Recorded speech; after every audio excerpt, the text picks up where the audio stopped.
adalah surah Ibrahim ayat 23. A'udzu billahi minasyaitonir rajim.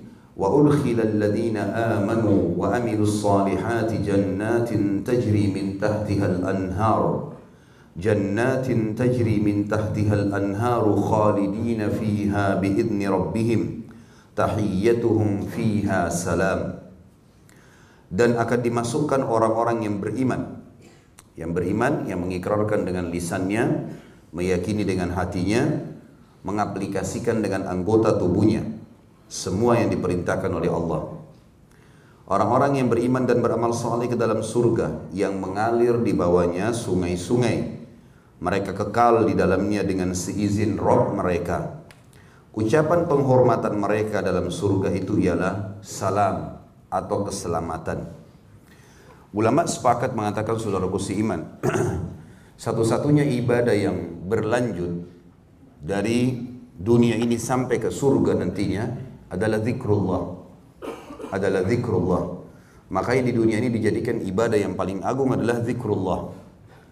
Di dalam sebuah hadis yang sahih, kata Nabi SAW kepada para sahabat, maukah kalian saya tunjukkan amalan yang lebih baik daripada kalian berinfak dengan emas dan perak, kalian membebaskan budak, kalian pergi ke medan perang, menebas leher musuh kalian atau kalian ditebas lehernya, artinya membunuh orang kafir atau kita terbunuh mati syahid.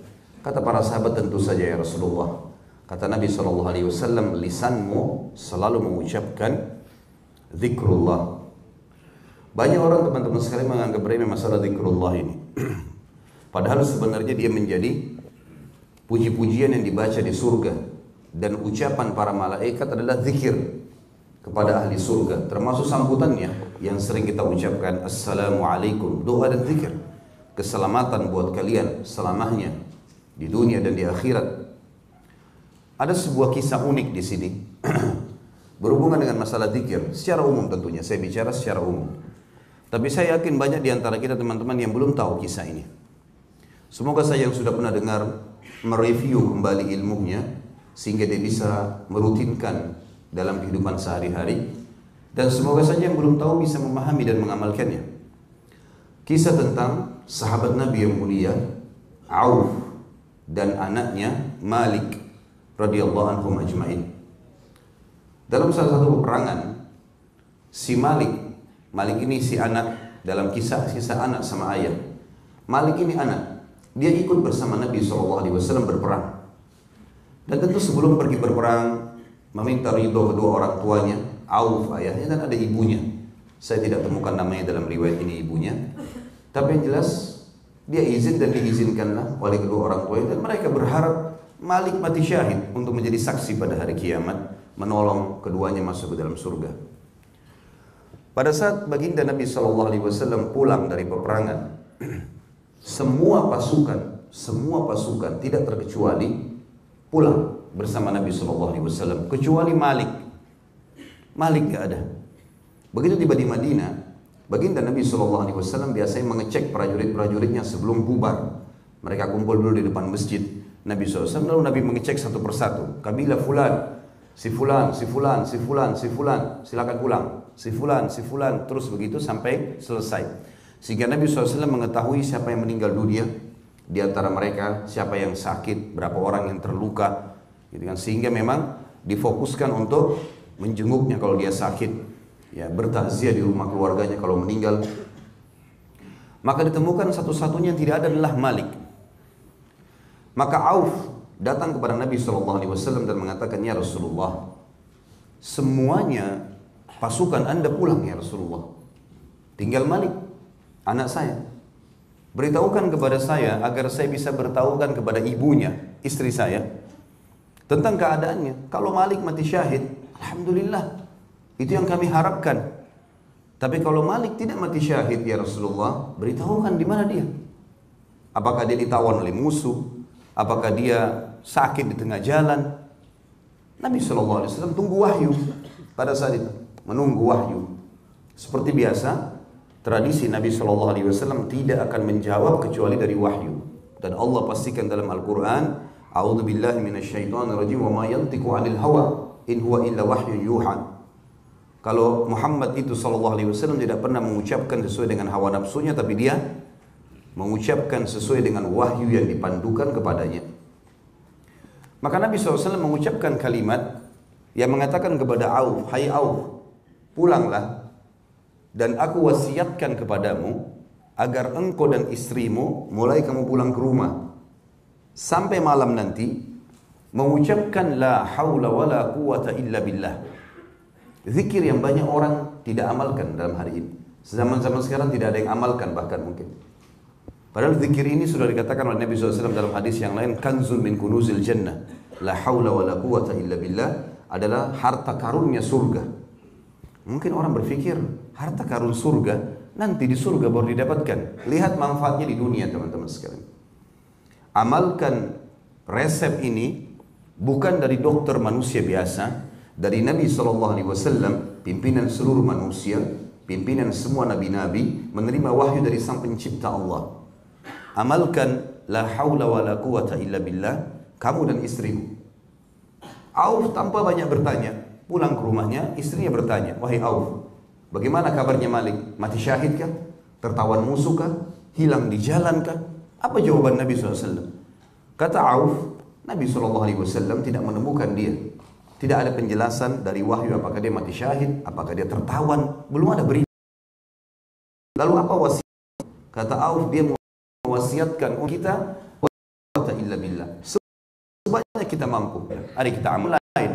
Bahkan mereka tidak makan, tidak minum, sibuk lisannya dengan la haula wala quwata illa billah, la haula wala quwata illa billah, dengan keyakinan menjadikan zikir ini bisa mendapatkan informasi tentang anak mereka. Sampai akhirnya di awal malam atau pertengahan malam, kalau kita sekarang jam 12 malam, Auf dan istrinya ketiduran karena sudah capek dan malam. Auf menceritakan tiba-tiba pada saat saya sama istri saya lagi lelap tidur, saya mendengar ada seseorang mengetuk pintu rumah di malam hari. Maka saya pun berdiri, kemudian saya membuka pintu dan saya temukan anak saya Malik di depan pintu, membawa beberapa ekor kambing. Maka saya pun bertanya, hai anakku, apa ceritamu? Bagaimana ceritanya nih? Kata Malik, hai ayahku, demi Allah saya ditawan oleh musuh. Dan tangan serta kaki saya diikat dengan rantai-rantai yang besar, serta mata-mata rantai yang kecil, sehingga membuat saya merasa berat, tidak bisa mengangkat tangan dan kaki. Mengangkatnya, menggerakkannya saya tidak bisa.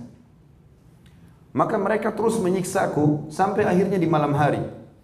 Baru saja malam hari ini saya berusaha untuk melepaskan diri tapi tidak bisa. Tiba-tiba saja entah bagaimana pertolongan Allah datang, mata-mata rantai itu dengan sendirinya membesar, melebar, sehingga membuat saya bisa melepaskan kedua tangan saya melepaskan kedua kaki saya. Kemudian saya pun mengambil beberapa ekor domba musuh-musuh ini yang saya niatkan sebagai harta rampasan perang, dan membuktikan kepada Nabi SAW kalau saya selamat dan ini domba-domba musuh. Kemudian saya pun membawa ke rumah ini. Kata Auf, tapi anakku, jarak antara musuh dengan Madinah, Nabi SAW aja jalan pasukan 2 hari. Bagaimana kau bisa menempuhnya dengan 1 malam, bahkan hanya beberapa saat? Kata Malik, dalam ini riwayat sahih teman-teman sekalian, kata Malik radhiyallahu anhu, anak ini yang saleh mengatakan, demi Allah ayahku, pada saat saya sudah mulai niat untuk pulang ke Madinah, saya merasa seperti ada malaikat yang menebahkan sayapnya dan membawaku terbang ke Madinah bersama dengan kambing-kambing ini. Maka keduanya pun bercerita, kemudian ketemu ibunya, mereka bersuka cita pada malam itu. Lalu mereka ke masjid melaporkan kepada Nabi SAW di subuh hari. Pada saat mereka tiba, belum mereka cerita, Nabi SAW sudah mengatakan, ketahuilah, terimalah berita gembira wahai Auf dan Malik, Allah telah turunkan Al-Quran berhubungan dengan urusan kalian ini. Karena perilakumu mengamalkan zikrullah ini itu Allah subhanahu wa ta'ala menurunkan ayat Al-Quran. Ayat yang sudah kita tahu tentu sama-sama berhubungan dengan masalah taqwa. Surah At-Taubah, surah 65 ayat 2 dan ayat 3. Akhir ayat 2, A'udzubillahi minasyaitonirrajim, wa may yattaqillaha yaj'al lahu makhraja.